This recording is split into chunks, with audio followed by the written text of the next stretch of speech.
नमस्कार दोस्तों, spring board के डिजिटल प्लेटफॉर्म पर आपका फिर से स्वागत है। आज स्टार्ट करेंगे हम ड्रेनेज सिस्टम का।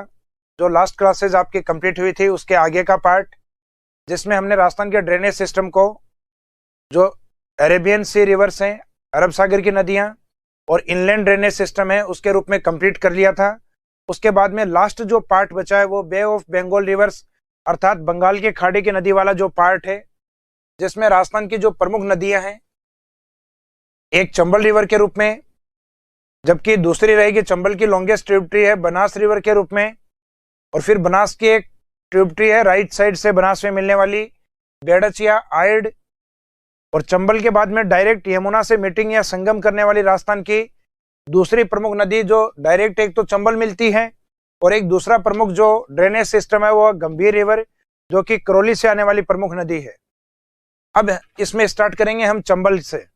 चंबल जो रिवर है उसका ओरिजिन मुख्यतः एमपी की ओर से होता है। जैसे राजस्थान में आने वाली अरब सागर की नदियों में एक प्रमुख नदी थी माही रिवर, वो भी मध्य प्रदेश में विंध्यन माउंटेन से आती है, जबकि चंबल का जो ओरिजिन पॉइंट है वो भी विंध्यन माउंटेन एमपी वाला पार्ट है, जहां से राजस्थान में बहने के बाद ये यूपी की ओर जाके यमुना से मीटिंग पॉइंट या इसका जो कॉन्फ्लुएंस पॉइंट अर्थात जो संगम है वो यूपी की ओर होता है।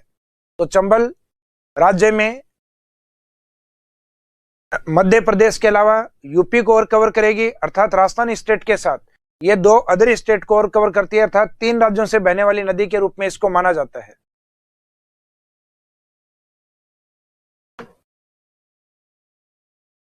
चंबल रिवर है, इस चंबल का एक तो जो ओरिजिन पॉइंट अर्थात जो उत्पत्ति स्थान है ये मध्य प्रदेश में जो विंध्यन माउंटेन है अर्थात विंध्याचल पर्वतमाला है, उसमें पहाड़ी आती हैं जानापाव हिल्स। तो मुख्यतः जानापाव हिल्स को इसका ओरिजिन पॉइंट माना जाता है, जो कि मध्य प्रदेश के इंदौर डिस्ट्रिक्ट में आता है। तो स्टेट के अकॉर्डिंग इसका origin point Madhya Pradesh, district wise Indore, mountains के अकॉर्डिंग विंध्यन माउंटेन और हिल्स के अकॉर्डिंग आता है जानापाव हिल्स। और इसका जो डिस्चार्ज पॉइंट या जो कॉन्फ्लुएंस पॉइंट है अर्थात संगम बिंदु, वो यमुना में माना जाता है। और कौन से स्थान पे? इटावा यूपी की ओर। और इस स्थान से लेके और इस स्थान के बीच का जो इसका टोटल लेंथ है वो है अप्रोक्सीमेट 1051 किलोमीटर अर्थात 1051 किलोमीटर। तो चंबल का जो टोटल लेंथ है, एक तो आपको ये याद रखना है, जिसमें से राजस्थान के पास जो डेटा है, यानी राजस्थान में ये कितनी फ्लो करती है, तो अप्रोक्सीमेट 322 किलोमीटर। जबकि इसके जो ओल्ड डेटाज हैं, पुरानी जो सीमा, इसकी जो पुरानी जो लेंथ है उसके अकॉर्डिंग इसकी लंबाई मानी जाती है 966 किलोमीटर, और उसके अकॉर्डिंग राजस्थान में पहले बहती थी 135 किलोमीटर। यानी ये मैनुअली सर्वे हुए हैं, मानवीय सर्वे हुए हैं, जिसमें कुछ गलतियां हुई हैं। तो वर्तमान में जो लेटेस्ट डेटा है उसके अकॉर्डिंग राजस्थान में इसका टोटल लेंथ 6 डिस्ट्रिक्ट में से लगभग 322 किलोमीटर है। अब चंबल का जो कैचमेंट एरिया या राजस्थान में जो ड्रेनेज सिस्टम इसका है वो मुख्यतः 6 डिस्ट्रिक्ट में माना जाता है। अब वो 6 डिस्ट्रिक्ट कौन कौन से हैं? राजस्थान में स्टार्टिंग में मैंने लूनी में आपको एक पॉइंट बताया था कि जो लूनी नदी है वो मुख्यतः राजस्थान के डेजर्ट की ओर 6 जिलों को कवर करती है। लूनी की तरह राजस्थान की 2 नदियां और हैं जो 6 जिलों को कवर करती हैं। तो 6 डिस्ट्रिक्ट को कवर करने वाली में एक चंबल और एक अदर जो रिवर है वो रहेगी आपकी बनास रिवर। अर्थात राजस्थान में 3 जो नदियां हैं वो मैक्सिमम डिस्ट्रिक्ट को कवर करेंगे, लूनी, चंबल एंड बनास। तीनों में 6 डिस्ट्रिक्ट आपके शामिल होते हैं। अब चंबल में 6 डिस्ट्रिक्ट कौन से हैं?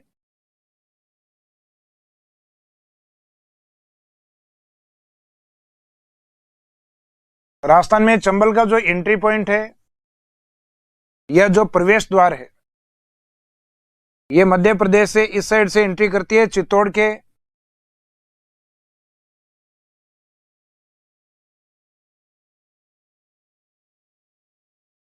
चौरासीगढ़ लोकेशन से। तो चौरासीगढ़ है, जैसे माही का एंट्री पॉइंट राजस्थान में खांदू विलेज को माना जाता है, वैसे चंबल का एंट्री पॉइंट चौरासीगढ़ चित्तौड़गढ़ को माना जाता है।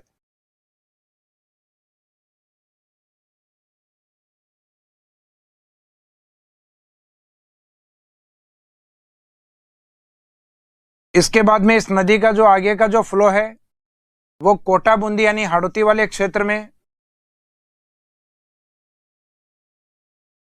इसको क्रॉस करने के बाद मुख्यतः डांग एरिया से बहते हुए और ये यमुना की ओर जाती है। तो डांग एरिया में इसमें डिस्ट्रिक्ट होते हैं करौली, धौलपुर एंड सवाई माधोपुर।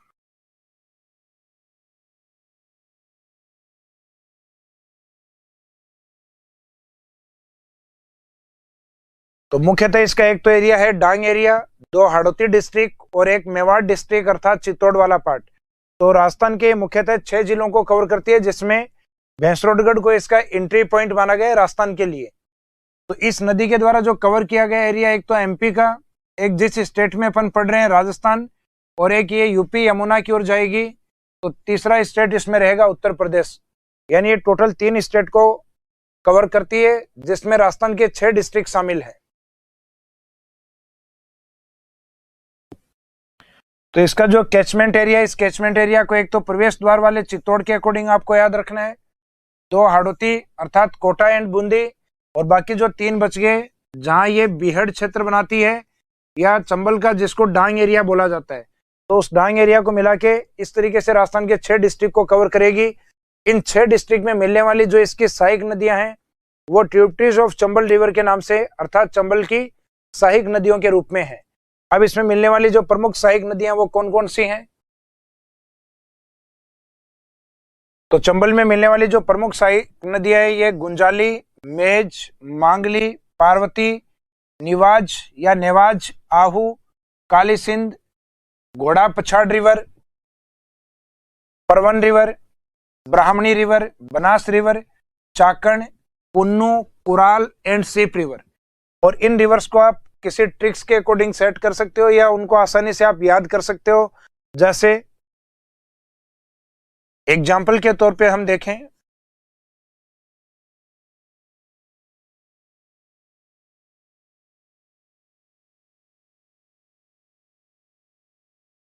तो याद करना है इस तरीके से, गुस्से में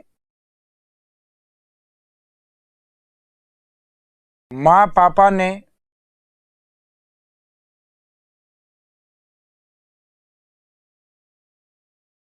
आज काले घोड़े पर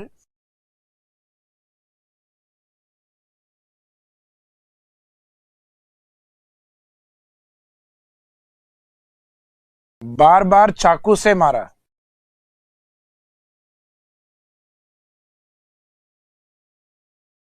तो इसका मीनिंग कोई बच्चा अपनी मां को शिकायत कर रहा है कि गुस्से में मां पापा ने आज काले घोड़े पर बार बार चाकू से मारा।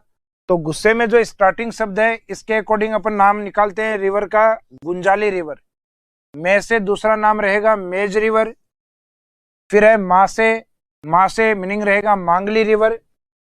पापा में पा से रहेगा पार्वती। ने से अपन बोलेंगे नेवाज रिवर या निवाज रिवर। इसे नेवाज या जनरली यह नाम भी लिखा हुआ रहता है निवाज रिवर। तो नेवाज या निवाज रिवर। आज में आ से मीनिंग निकलेगा आहू रिवर। काले से काली सिंध रिवर। घोड़ा से घोड़ा पछाड़ रिवर। पर से मीनिंग निकालेंगे अपन परवन रिवर। बार बार में जो बै शब्द है उस बै से एक से रहेगा आपका ब्राह्मणी, दूसरे बै से रहेगा बनास रिवर। चा से मीनिंग रहेगा चाकन।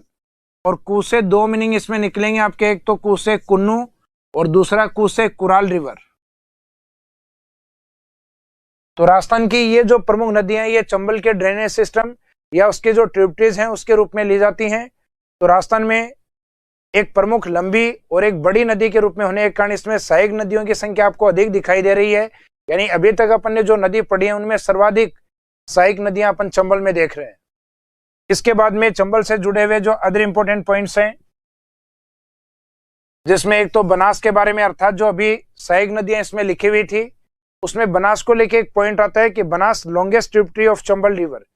बनास चंबल में मिलने वाली जो सहायक नदियां हैं उनमें सबसे लंबी नदी मानी जाती है, जबकि चंबल में राइट साइड से दाईं ओर से मिलने वाली सबसे लंबी सहायक नदी के रूप में काली सिंध को माना जाता है।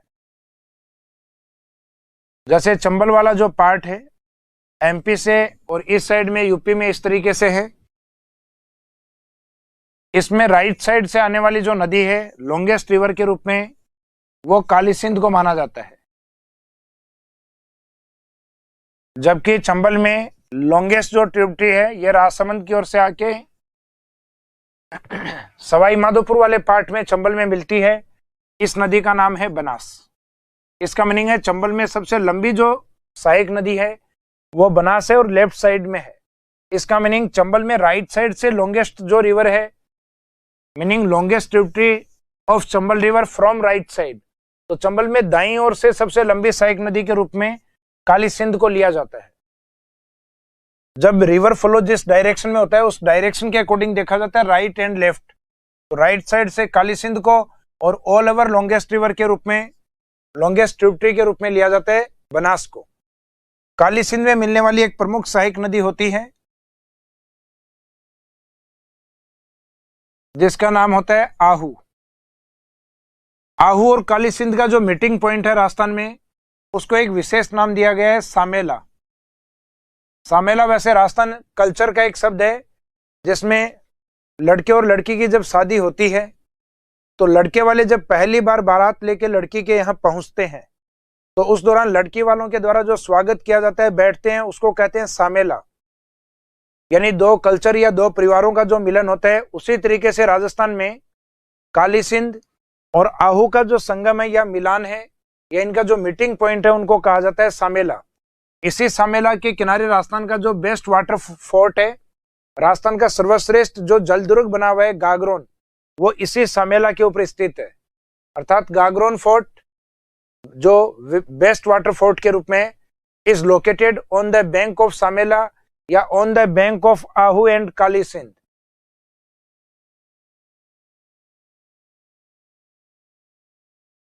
तो बनास के बारे में जो चंबल में पॉइंट आते हैं, चंबल की सबसे लंबी सहायक नदी के रूप में।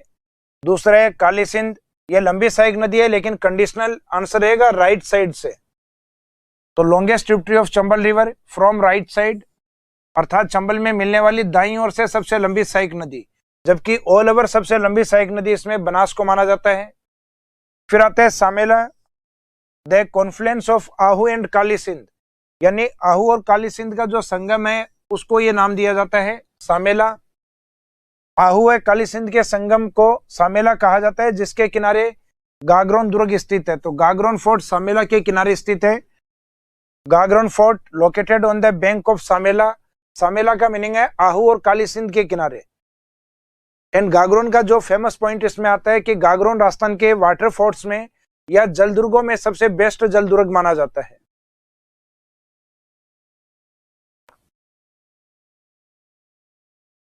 इसके बाद में चंबल की विशेषताओं में स्टार्ट करेंगे हम। सबसे पहले इस नदी के जो अदर नेम्स या उपनाम है वो क्या क्या हैं। तो इसका एक जो प्राचीन या ऐतिहासिक जो नाम बोला जाता है यह है चर्मणवती रिवर के रूप में। तो चंबल को चर्मणवती रिवर के रूप में जाना जाता है। एक, इसमें हर समय पानी होने के कारण, अर्थात राजस्थान की अन्य नदियों की तुलना में हम देखें तो इसकी वाटर जो क्वांटिटी है या पानी की जो मात्रा है वो लगभग आपको 12 महीने देखने को मिलती है, जो इसमें बड़े बड़े बांधों के रूप में स्टोर किया हुआ है। इस कारण इसको राजस्थान की 12मासी नदी का दर्जा भी प्राप्त है। और एक हरित ऋषि की गाय थी कामधेनु, जिसे एक दिव्य गाय माना जाता था, अर्थात जिसका दूध समाप्त नहीं होता। उसी तरीके से राजस्थान की वह नदी जिसका पानी समाप्त नहीं होता उसको दर्जा दिया गया उस गाय के आधार पे कामधेनु। तो राजस्थान की कामधेनु, राजस्थान की 12मासी और एंशिएंट नेम के अकॉर्डिंग इसको नाम दिया जाता है चर्मणवती रिवर। तो इसमें अगर एग्जाम में क्वेश्चन आ जाए कि चंबल का प्राचीन नाम क्या है, तो प्राचीन नाम के अकॉर्डिंग ऊपर वाला आंसर रखा जाएगा। फिर तो ब्रैकेट में आप इंडिकेट कर सकते हो प्राचीन नाम।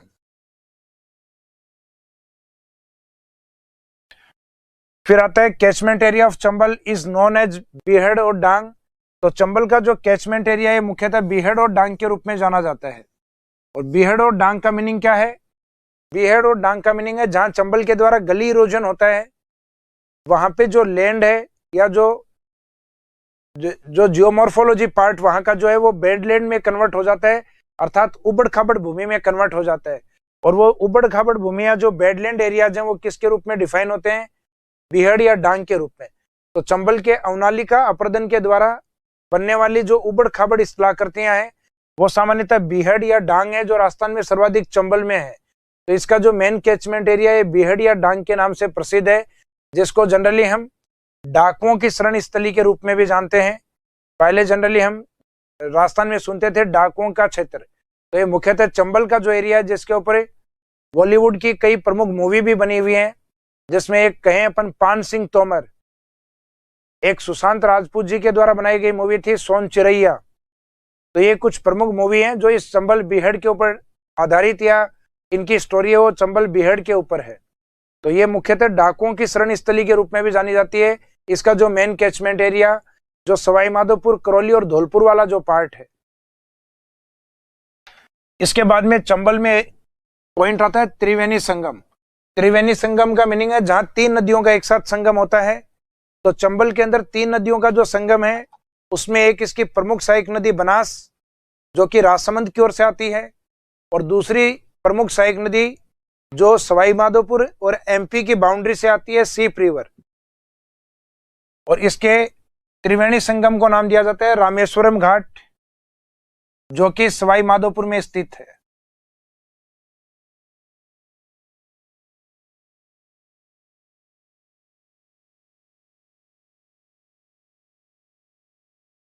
इसका जो प्रॉपर लोकेशन है ये पदरा विलेज सवाई माधोपुर, जिसमें चंबल के साथ मिलने वाली लॉन्गेस्ट ट्रिब्यूटरी इसके बनास और एक सवाई माधोपुर और एमपी की बाउंड्री से आने वाली जो रिवर है सीप river.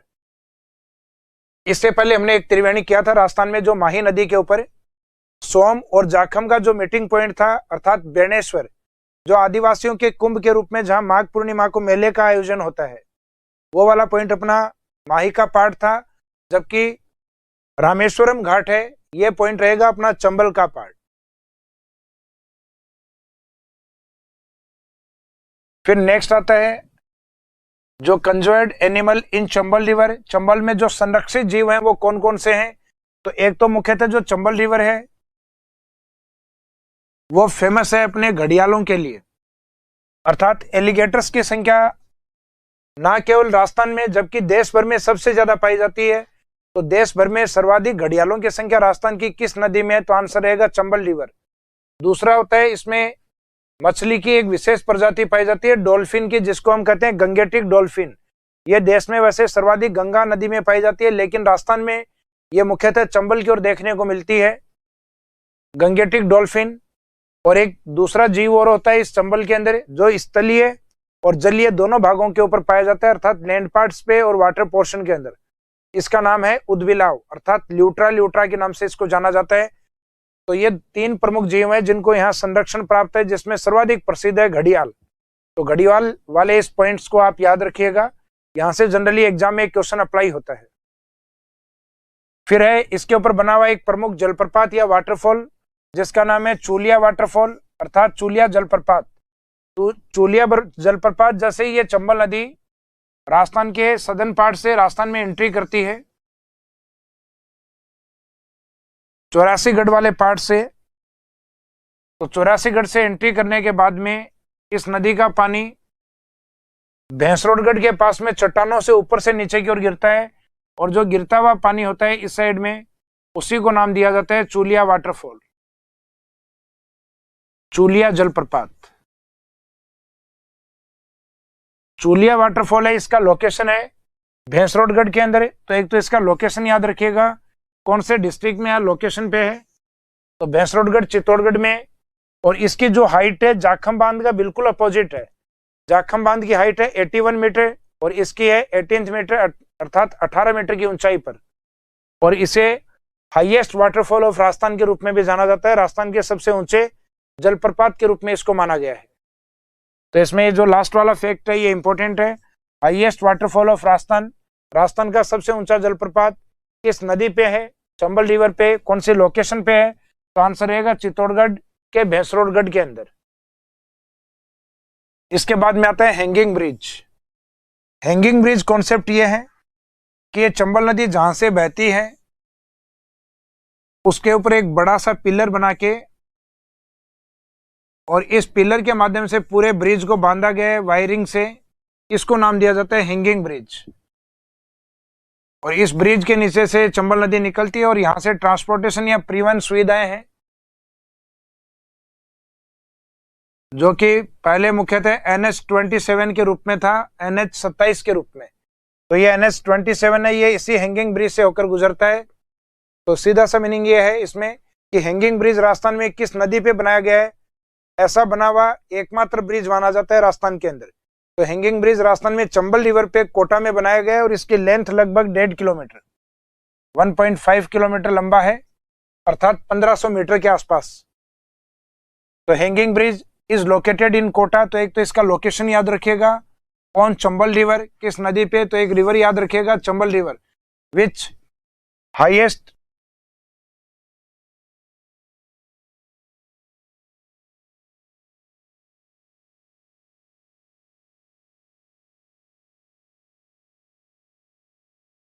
It is the longest.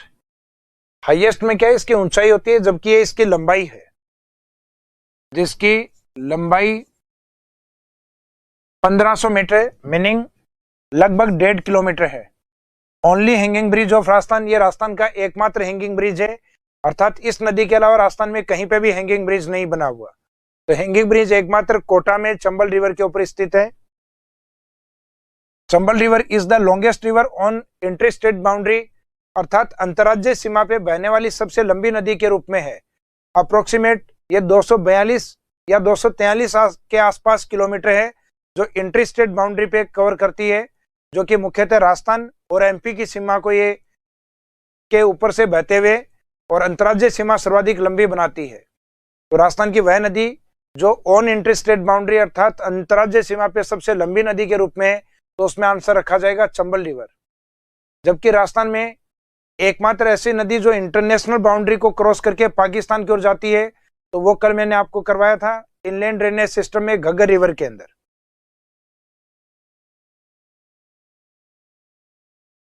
फिर है चंबल के अंदर इसके जो डैम प्रोजेक्ट हैं, इसकी जो बांध परियोजनाएं वो कौन कौन सी हैं।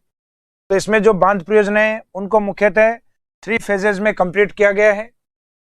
इनको 3 चरणों में कंप्लीट किया गया है और टोटल 3 फेज में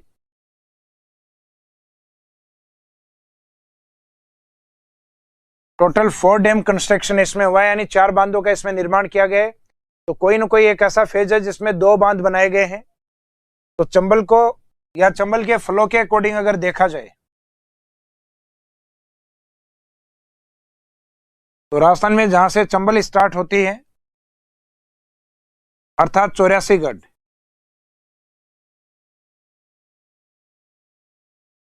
उससे पहले इस नदी के ऊपर एक प्रमुख डैम आता है MP की ओर,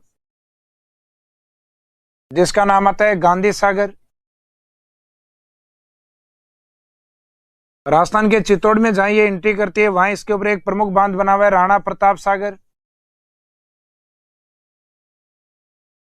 ये मेवाड़ का एरिया है और महाराणा प्रताप का संबंध भी इसी एरिया से था, तो डैम का नाम है राणा प्रताप सागर। ये राजस्थान की ओर बड़ा बांध है, जबकि चंबल के जो प्रमुख बांध है 4, इनमें सबसे प्रमुख और बड़ा बांध गांधी सागर जो कि MP की ओर है।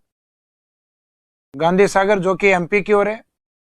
राणा प्रताप सागर के बाद चंबल का जो वाटर लेवल है इसको उठाने के लिए एक पिकअप डैम बना हुआ है, जैसे माही के ऊपर बना हुआ है कागदी पिकअप डैम। इसके पिकअप डैम को नाम दिया जाता है जवाहर सागर पिकअप, अर्थात कोटा डैम के नाम से। तो राणा प्रताप सागर के बाद में इसमें स्थित है जवाहर सागर, या उसको नाम दिया जाता है कोटा डैम। इसके बाद जो आगे का बांध बना हुआ है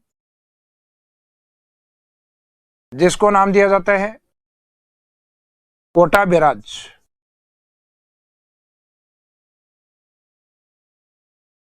कोटा बैराज जो कि चंबल में मुख्यतः सिंचाई के काम में लिया जाता है, इस कारण इसको इरिगेशन डैम भी कहा जाता है। तो चंबल का इरिगेशन डैम के नाम से कौन सा डैम फेमस है, तो आंसर रहेगा कोटा बैराज। बाकी स्टार्टिंग वाले जो 3 डैम है जो व्यक्तियों के नाम से हैं, गांधी, राणा और जवाहर, इनसे हाइड्रो पावर प्रोडक्शन किया जाता है, अर्थात जल विद्युत उत्पादन किया जाता है, जिसमें सबसे ज्यादा जो कैपेसिटी है, अगर गांधी जी को, राणा को और जवाहर को खड़ा कर दिया जाए तो सबसे ज्यादा पावर किसकी है, राणा प्रताप सागर की। तो इन तीनों डैम में सबसे ज्यादा पावर है वो राणा प्रताप सागर की, उसके बाद में गांधी जी की, उसके बाद में जवाहर सागर की। तो इन डैम प्रोजेक्ट में एक तो एग्जाम में सीरियल पूछा जाता है, जैसा कि मैंने आपको माही में बताया था कि माही के अंदर ओरिजिन पॉइंट से डिस्चार्ज की ओर आपको बांधों के क्रम याद होने चाहिए। जैसे सबसे पहला ओरिजिन की ओर से आते हैं तो माही बजाज, आगे कागदी और लास्ट गुजरात की ओर कडाना। उन डैम को उल्टा भी पूछा जा सकता है, अर्थात कडाना, कागदी पिकअप और माही बजाज सागर। उसी तरीके से राजस्थान में चंबल के ऊपर पहले एग्जाम्स में इस तरीके के क्वेश्चन अप्लाई हो चुके हैं कि इसका जो यमुना वाला जो मीटिंग पॉइंट है, अर्थात जो संगम है, संगम से उद्गम की ओर बांधों के क्रम बताइए। तो उसमें जनरली पहला डिस्ट्रिक्ट के नाम से आता है कोटा बैराज, फिर इस साइड में आएंगे तो जवाहर सागर, जवाहर सागर से पीछे आएंगे तो इसमें राणा प्रताप सागर, और राजस्थान से बाहर निकल के एमपी में बात करेंगे तो उसमें रहेगा अपना गांधी सागर डैम। तो आप तो ओरिजिन की ओर से याद रखिएगे, रखें। इसमें एग्जाम में क्वेश्चन की जो लैंग्वेज आती है वो अपने को याद रखनी है कि उसमें ओरिजिन से पूछा गया है या नदी के डिस्चार्ज या संगम की ओर से इनका क्रम पूछा गया है। लास्ट वाला जो संगम वाला हिस्सा होता है इसको जनरली हिंदी में नदी का मुहाना या अंतिम हिस्सा भी कहा जाता है।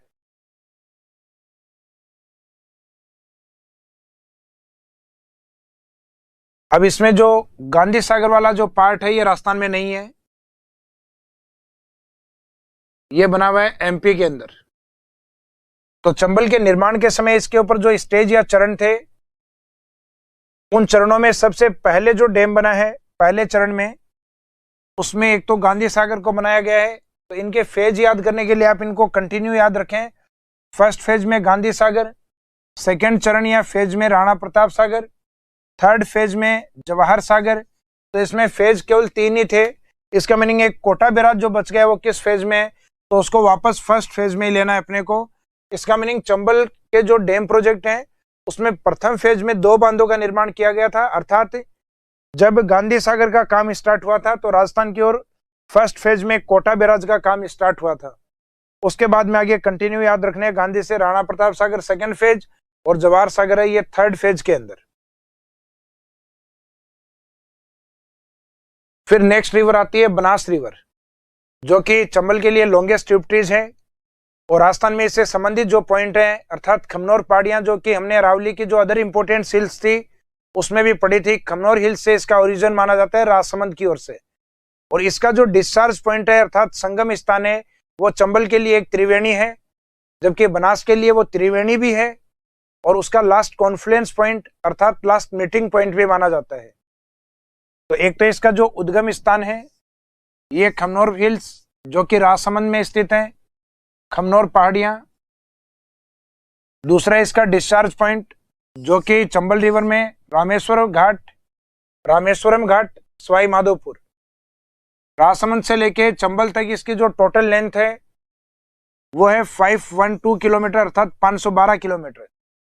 ये सैटेलाइट और जो बिल्कुल करेक्ट लेंथ है वो वाली है, जबकि इससे पहले की जो मैनुअली सर्वे में यानी पुरानी जो लंबाई के रूप में वो ली जाती है इसमें 480 किलोमीटर। तो दोनों डेटा हो तो एग्जाम में ये न्यूली जो डेटा है इसको सही माना जाएगा, नवीनतम डेटा को। और 512 किलोमीटर क्रॉस करते समय ये नदी जिस एरिया को कवर करती है वो होता है इस नदी का कैचमेंट एरिया, जो राजस्थान के पूर्वी मैदानों में भी मैंने आपको बताया था। बनास का मैदान राजस्थान में मुख्यतः 2 पार्ट्स में बटा होता है, एक तो सदर्न प्लेन जो कि मेवाड़ मैदान के नाम से होता है और एक बनास का उत्तरी मैदान जो कि मालपुरा करौली मैदान के रूप में होता है। तो इसका जो कैचमेंट एरिया मालपुरा करौली मैदान, तो मालपुरा करौली मैदान में तो इसका जो एरिया है वो रहता है एटीएम्स। इसके अकॉर्डिंग याद रखना आपको अजमेर, टोंक और सवाई माधोपुर, यानी जो मालपुरा यानी जो माल यानी कैश जो होता है वो किस में होता है, एटीएम्स के अंदर।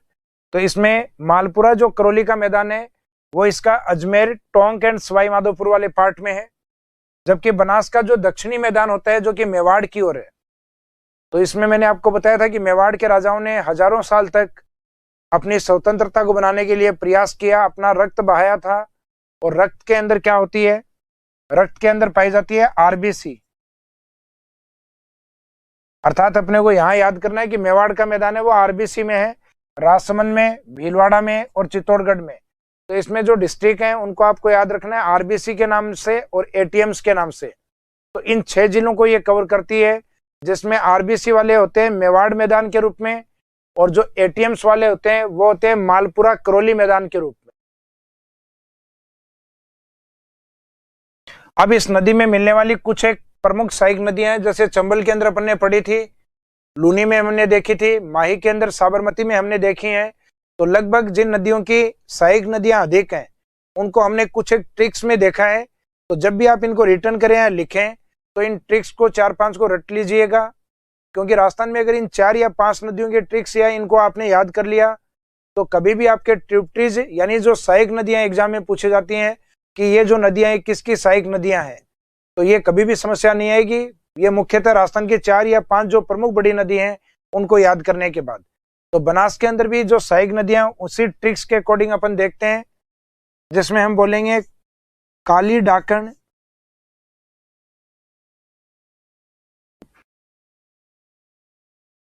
काली डाकण किसको बोला अपन ने? मासी को।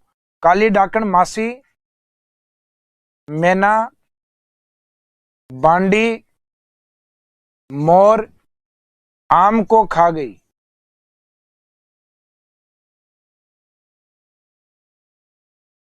जो लास्ट वाला शब्द है साइलेंट रहेगा। तो किसी बच्चे का कोई आम रखा हुआ था जिसको कई लोगों ने मिलके खाया, जिसमें कौन कौन था? उनको गुस्से में बच्चे ने क्या कहा? तो बच्चे ने कहा कि काली डाकण कौन? मासी। उसके साथ और कौन लगे हुए थे? काली डाकण मासी मैना बांडी मोर, इन सब ने क्या किया? आम को खा गई।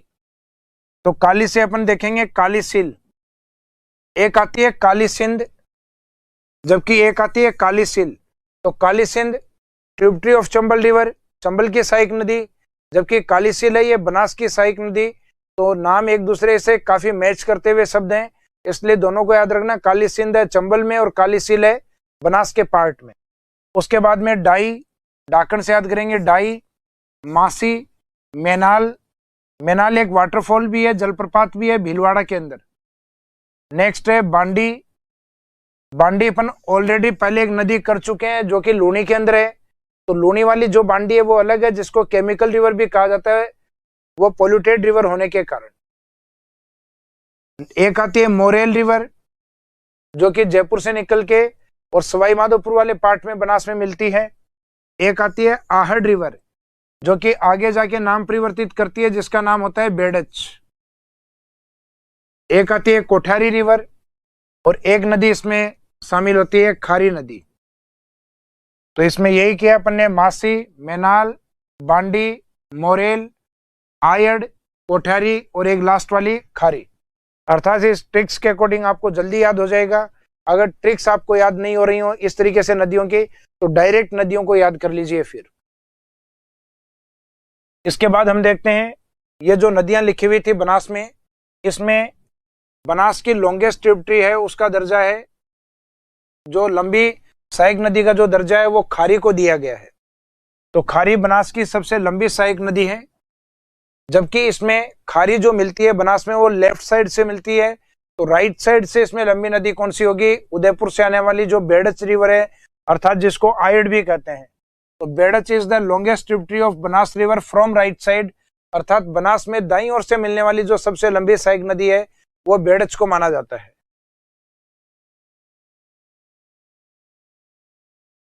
अब एक तो इस नदी के जो अदर नेम्स यानी जो अन्य नाम है वो कौन कौन से हैं? तो सामान्यतः बनास जिस क्षेत्र में बहती है उस वाले एरिया में फॉरेस्ट्री एरिया या वन अधिक पाए जाते हैं, उस एरिया में या उसके आसपास। इस कारण इसको वन की आशा या वन की आस के नाम से जाना जाता है, अर्थात होप ऑफ द फॉरेस्ट। उसी को अपन शॉर्ट में कर देते हैं वर्णाशा। और इस नदी का जो संबंध है वो ऋषि वशिष्ठ से माना जाता है, इस कारण इसको वशिष्ठी रिवर के रूप में भी जाना जाता है। तो वशिष्ठी रिवर, वर्णाशा रिवर और वन की आशा रिवर, यानी सामान्यतः इसके जो बनास के जो नाम है वो सभी वैसे ही हैं। जनरली एग्जाम में ऊपर वाला क्वेश्चन एग्जाम में अप्लाई किया जाता है, hope of the forest. One की आशा किस नदी को कहा जाता है?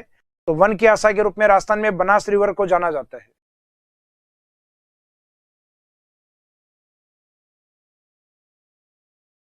बनास रिवर है उसमें 3 प्रमुख हिल्स आती हैं राजसमंद की ओर।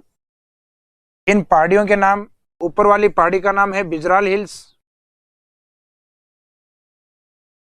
बिजराल पहाड़ी। इससे नीचे वाली जो हिल्स हैं इसका नाम है, एक युद्ध भूमि या बैटल लैंड के रूप में भी फेमस है, दिवेर हिल्स। इससे नीचे वाली का नाम है खमनोर हिल्स।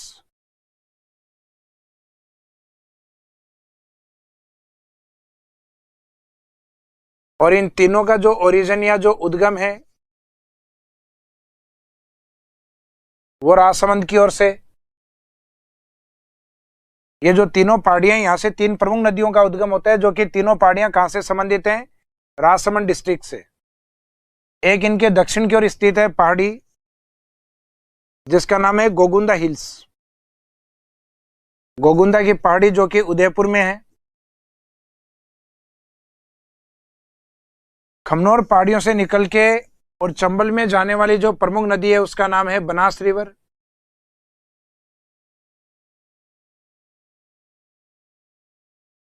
और वहीं पे चंबल में मिलने वाली उसकी एक सहायक नदी जिसका नाम है सीप रिवर।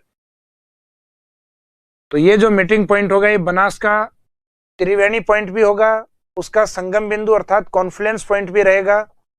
तो ये जो लास्ट वाला पॉइंट है संगम, ये बोला जाता है रामेश्वरम घाट। रामेश्वरम घाट जो कि कहाँ स्थित है? सवाई माधोपुर वाले पार्ट में। जबकि इसके ऊपर जो दिवेर वाली जो पहाड़ियां हैं, इसके ऊपर जो बिजराल हिल्स है, वहां से जो जाने वाली जो प्रमुख नदियां हैं जिनके नाम अपन देखते हैं कै एंड खै शब्द से, अर्थात कोठारी रिवर और एक है खारी रिवर। कोठारी का जो मीटिंग पॉइंट होता है इसमें यानी संगम जो होता है वो भीलवाड़ा में। खारी का जो पॉइंट है वो टोंक में, जहां इसमें एक सहायक नदी और आके मिलती है अजमेर की ओर से जिसका नाम है डाई रिवर। और इस मीटिंग पॉइंट को कहा जाता है राजमहल त्रिवेणी, अर्थात ये बनास के ऊपर दूसरा त्रिवेणी है। एक तो लास्ट पॉइंट पे बनता है त्रिवेणी जो बनास का संगम भी है और बनास के लिए एक त्रिवेणी भी है। त्रिवेणी यानी जहां तीन नदियों का संगम एक साथ हो। और इससे पहले जो गोगुंदा हिल्स है, यहां से आने वाली जो प्रमुख नदी है राइट साइड से बनास में, उसका नाम होता है बेड़च रिवर। हालांकि स्टार्टिंग नाम इसका होता है आयड़ नदी, जो आगे जाके उदयपुर में एक लेक बनाती है जिसका नाम है उदय सागर। इस उदय सागर लेक को जैसे ही ये क्रॉस करती है तो इस नदी का नाम बाद में आगे होता है बेड़च रिवर। और बेड़च रिवर का जहां बनास में संगम होता है वहीं पे भीलवाड़ा की एक लोकल नदी है जिसका नाम है मैनाल रिवर। ये भीलवाड़ा से आके और इसमें भीलवाड़ा में ही मिलती है, जिस जगह का नाम होता है बिगोद, बिगोद भीलवाड़ा, जो कि चंबल के लिए, जो कि बनास के लिए एक त्रिवेणी पॉइंट है। चंबल के लिए जो त्रिवेणी है वो केवल वही है जो बनास के लिए भी है।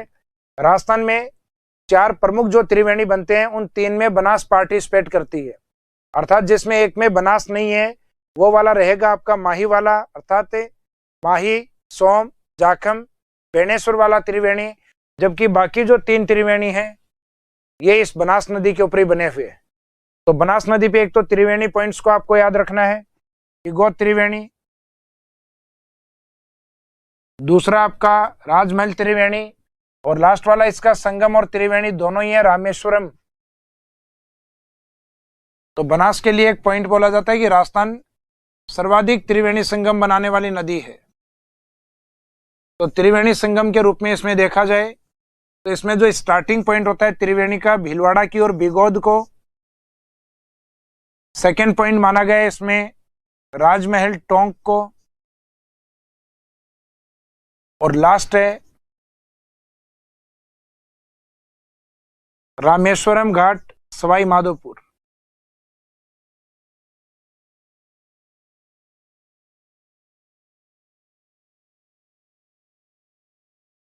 राजमहल टोंक में बिगोद वाली जो लोकेशन है ये आती है भीलवाड़ा के अंदर। इसमें हर एक त्रिवेणी के ऊपर मिलने वाली जो नदियां हैं उनकी काउंटिंग फिक्स है, 3। राजमहल है, इसमें भी आने वाली जो नदियां हैं 3। रामेश्वर है, इसमें भी 3। इन 3 में सब में एक कॉमन रिवर है जिसका नाम है बनास। तो बनास जो अपने लास्ट पॉइंट रामेश्वरम में जहां मिलती है तो इसको इसकी मुख्य नदी मिलती है चंबल, और वहीं पे चंबल की एक लोकल नदी और पाई जाती है, स्थानीय नदी और है जिसका नाम है सीप। इससे पहले वाले में भी बनास है और बनास मिलती है खारी डाई से। तो बनास से खारी डाई कहाँ मिलती है? तो ये मिलती है टोंक राजमहल के अंदर। तो इसे खारी डाई के नाम से याद रखना कि बनास और खारी डाई। और स्टार्टिंग वाला जो बनास का जो त्रिवेणी है वो उदयपुर से आने वाली बेड़च और भीलवाड़ा से आने वाली मैनाल के ऊपर है। तो इसका मीनिंग है बनास तय नहीं करेगी त्रिवेणी को क्या बोला जाए। तो बनास के साथ आने वाली जो रिवर्स हैं वो कौन सी हैं, उसके अकॉर्डिंग त्रिवेणी को नाम दिया जाएगा, क्योंकि बनास तो तीनों में कॉमन है। तो बनास अगर अपनी मुख्य नदी चंबल और चंबल की सहायक नदी सीप के साथ अगर है तो उसको नाम दिया जाएगा रामेश्वरम त्रिवेणी सवाई माधोपुर।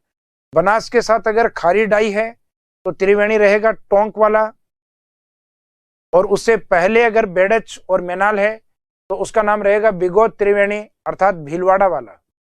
तो राजस्थान में एक इसके लिए इंपॉर्टेंट जो पॉइंट है कि राजस्थान में सर्वाधिक त्रिवेणी बनाने वाली नदी के रूप में बनास को माना जाता है। तो लास्ट में हमने इसके उपनाम देख लिए थे।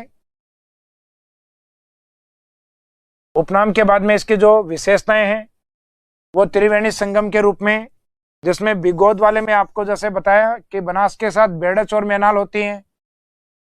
दूसरा इसका राजमहल अर्थात जो टोंक वाला त्रिवेणी है उसमें बनास के साथ खारी और डाई शामिल होती हैं। तीसरा जो इसका त्रिवेणी संगम है वो चंबल का त्रिवेणी भी है, बनास का त्रिवेणी और संगम दोनों हैं, जिसमें बनास और इसकी मुख्य सहायक नदी चंबल और चंबल की एक सहायक नदी आती है सीप। तो इन तीनों प्रमुख नदियों का जो त्रिवेणी है वो लास्ट में है बनास के ऊपर, अर्थात इसके त्रिवेणियों का जो क्रम है उद्गम से संगम की ओर बिगोद, बाद में टोंक वाला राजमहल और लास्ट वाला अपन बोलेंगे रामेश्वरम घाट। और उल्टा पूछा जाए तो संगम को पहले बोलना रामेश्वरम और उसके बाद में राजमहल और बिगोद वाले पार्ट को। बनास के बारे में जो इंपॉर्टेंट पॉइंट्स हैं जिसमें एक बोला जाता है maximum Triveni Sangam made by Banas river in Rajasthan. Rajasthan में त्रिवेणी संगम सर्वाधिक बनाने वाली नदी के रूप में इसको दर्जा प्राप्त है।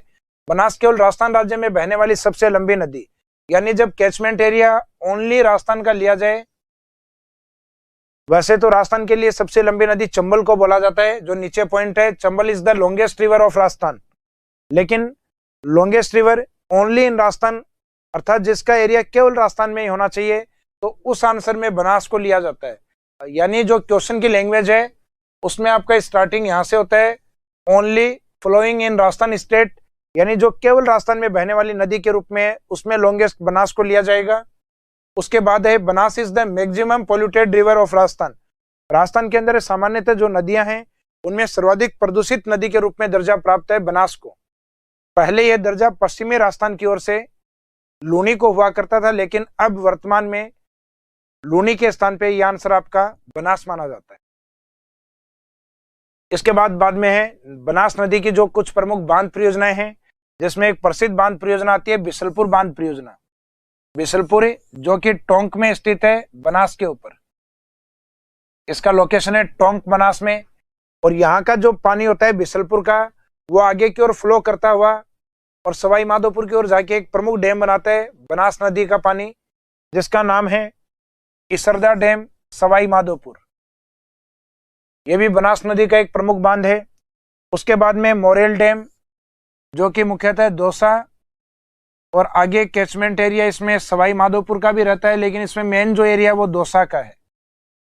तो मोरेल डैम मुख्यतः दौसा, और एक आता है मेजा डैम जो कि बनास की प्रमुख सहायक नदी कोठियारी पे स्थित है। तो ये जनरली पूछ लिया जाता है मेजा बांध किस नदी का बांध है या किस डिस्ट्रिक्ट में है, तो कोठियारी का ये बांध मुख्यतः भीलवाड़ा में है मेजा डैम। और एक राजस्थान में मेज डैम भी आता है, ये अलग बांध है, ये बूंदी में स्थित है मेज रिवर पे।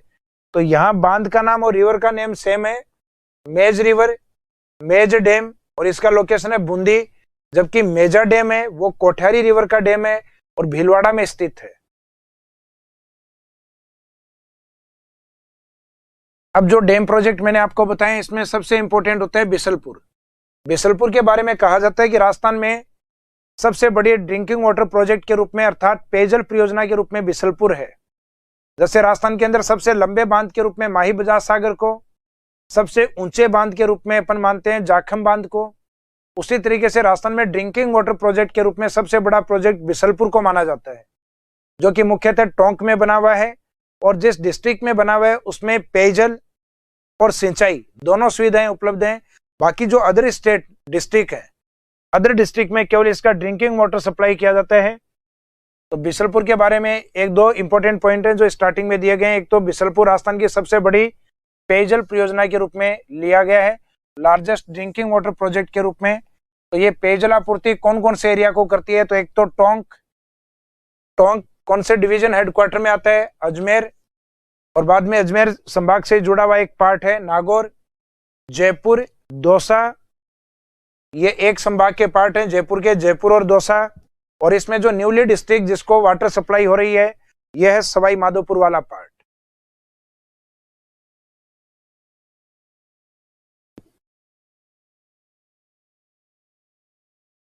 अब इस बांध की कुछ एक इंपॉर्टेंट विशेषताएं और हैं, जैसे राजस्थान में कंक्रीट डैम के रूप में सबसे बड़ा बांध है, तो largest concrete dam of Rajasthan state, तो उसमें आंसर रहेगा आपका बिसलपुर। अर्थात बिसलपुर की विशेषताओं में अपन ऐड कर सकते हैं।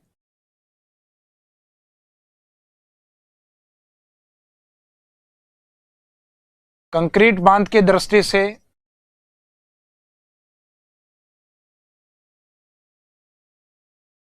राजस्थान का सबसे बड़ा बांध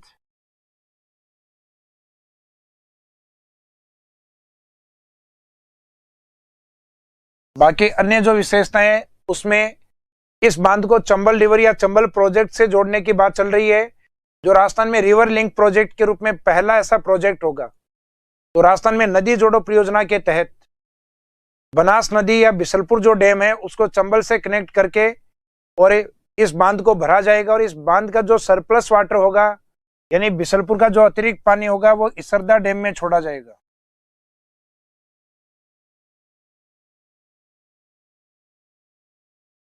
बिसलपुर का जो अतिरिक्त पानी होगा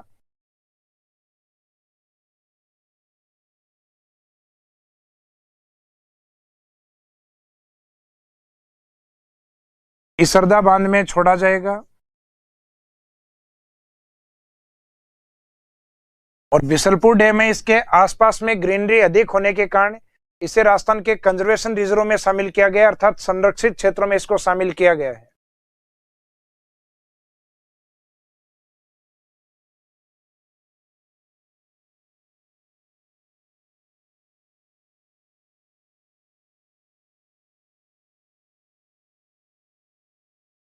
बिसलपुर राजस्थान के कंजर्वेशन रिजर्व में शामिल है।